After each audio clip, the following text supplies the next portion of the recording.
Bismillahirrahmanirrahim. Assalamualaikum warahmatullahi wabarakatuh. Alhamdulillahirabbil alamin. Walladzi arsala rasulahu bil huda wa dinil haqq liyudhhirahu 'ala dini kullih. Wa kafaa billahi syahida wa asyhadu an la ilaha illallah wahdahu la syarikalah. Wa asyhadu anna Muhammadan abduhu wa rasuluh. Allahumma shalli ala Muhammad wa ala alihi wa ashabihi wa man tabi'ahum bi ihsanin ila yaumiddin. Ya ayyuhalladzina amanu taqullaha haqqa tuqatih wa la tamutunna illa wa antum muslimun wa ba'du. Fa inna asdaqal hadisi kitabullah wa khairal hadyi hadyi Muhammadin sallallahu alaihi wasallam. Syarrul umuri muhdatsatuha fa inna kulla muhdatsatin bid'ah wa kulla bid'atin dhalalah wa kulla dhalalatin finnar.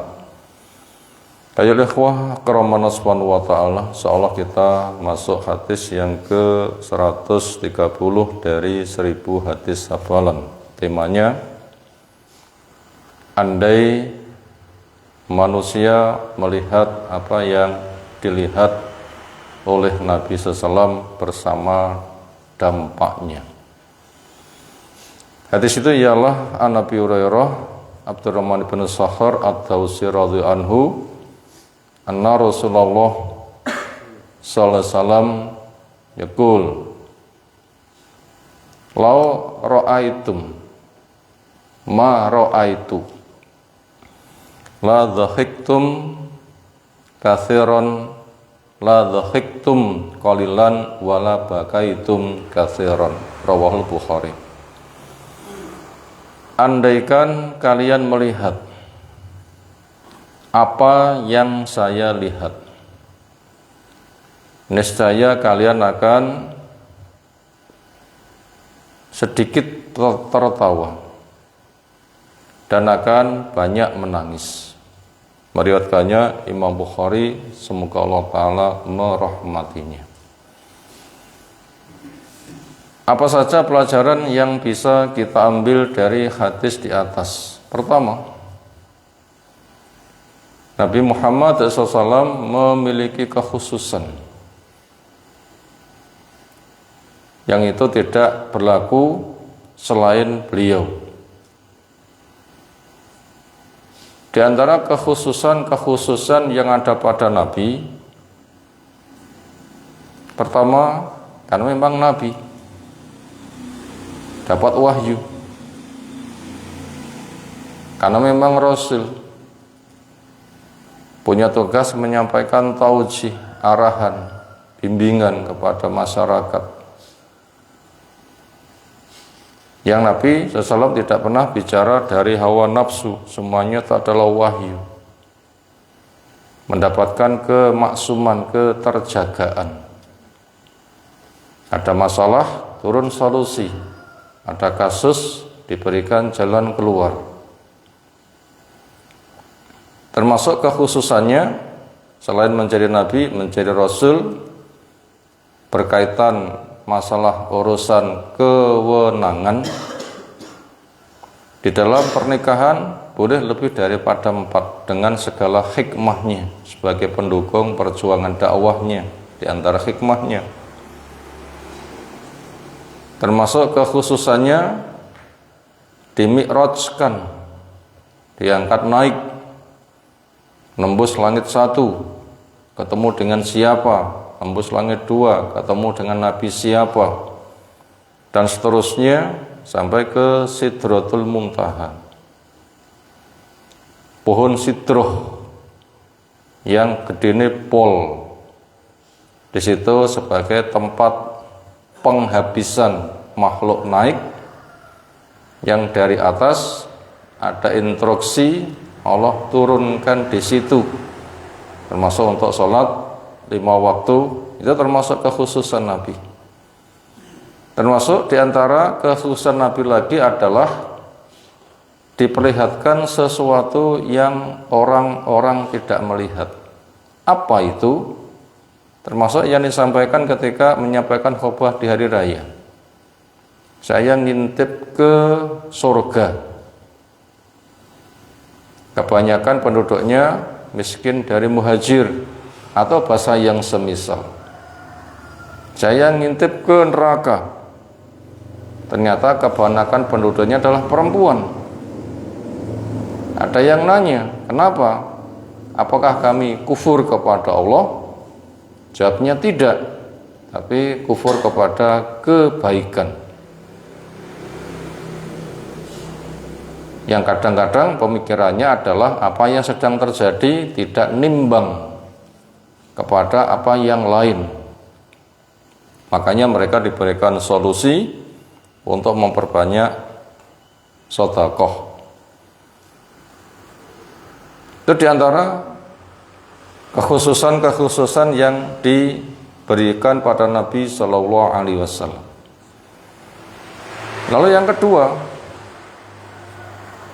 surga neraka sudah ada. Buktinya Nabi SAW telah menyampaikan, saya ngintip ke surga, berarti sudah ada. Saya ngintip ke neraka, berarti sudah ada. Termasuk setiap orang nanti ketika mati pun juga akan bisa melihat sendiri, karena akan diajak berjalan oleh malaikat di alam kubur.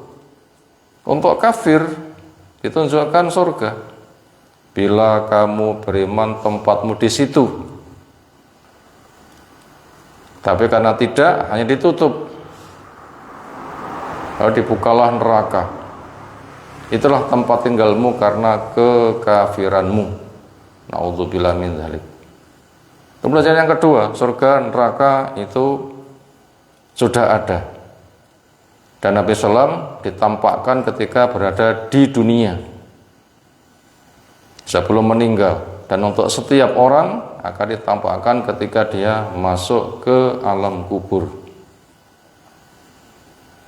Itu pelajaran yang nomor 2, bahwa saja surga neraka itu telah ada. Pelajaran ketiga, taunya surga neraka ketika orang berada di alam kubur, ketika dia sadar akan kesalahannya, itu sudah tidak ada gunanya. Yang ada adalah hanya penyesalan dan siksa yang disegerakan.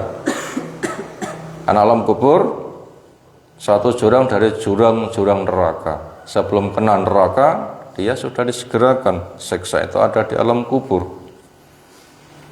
Makanya untuk orang yang beriman akan menyiapkan diri, karena penyesalan di kala itu sudah tidak ada gunanya. Kemudian untuk Nabi SAW diperlihatkan kepada neraka, surga itu di dunia. Hikmah untuk beliau semakin memperkokoh iman. Yazdatu imanam ma'a imanihim, supaya imannya bertambah-tambah. Untuk mukmin yang bukan nabi, harapannya juga demikian. Sehingga itu juga untuk menjadi alat uji kepada setiap orang. Adakah pada diriku keimanan? Karena tanda orang yang beriman ketika diperlihatkan ayat Allah, maka akan semakin bertambah. Kalau memang beriman, walaupun mata belum memandang langsung, dapat berita, itu yang ia dapatkan dari telinganya sebagai tanda keimanannya, seolah-olah dia memandang langsung. Gimana ya nasibku? Apakah saya nanti termasuk orang yang aman di alam kubur? Apabila iya, itu tanda orang yang cerdas. Sebagaimana dijelaskan Nabi SAW, al-kayyisu man kana nafsahu wa amila lima ba'dal maut. Orang yang cerdas siapa? Yang mampu menaklukkan nafsunya, dia muhasabah, lalu membimbing dirinya untuk mengendalikannya, tidak memperturutkannya. Dan dia menyiapkan untuk kondisi sesudah matinya.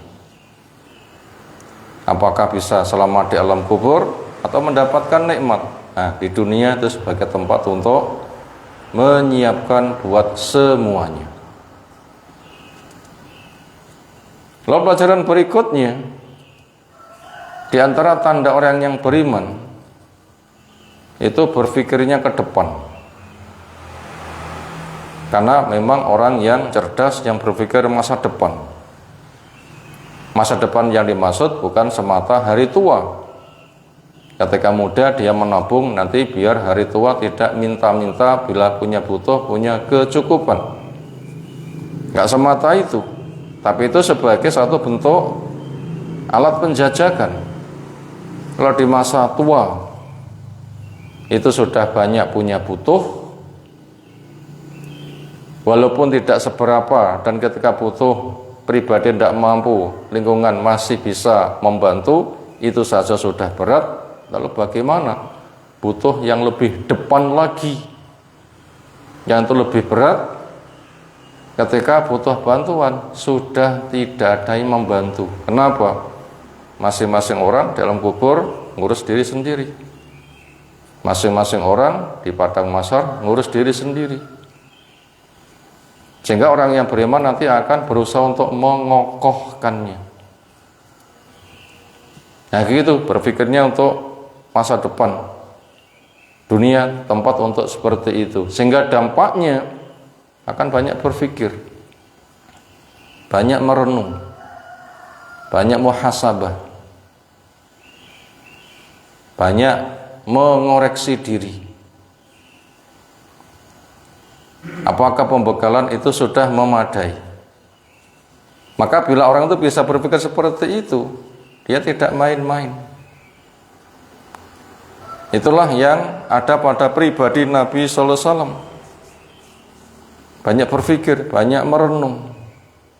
Bila ada sesuatu yang mengundang tawa, tawa Nabi itu adalah senyum. Selebihnya banyak tafakur, sehingga memiliki penampilan jiwa yang wibawa, karena tidak dikuasai sifat kejenakaan.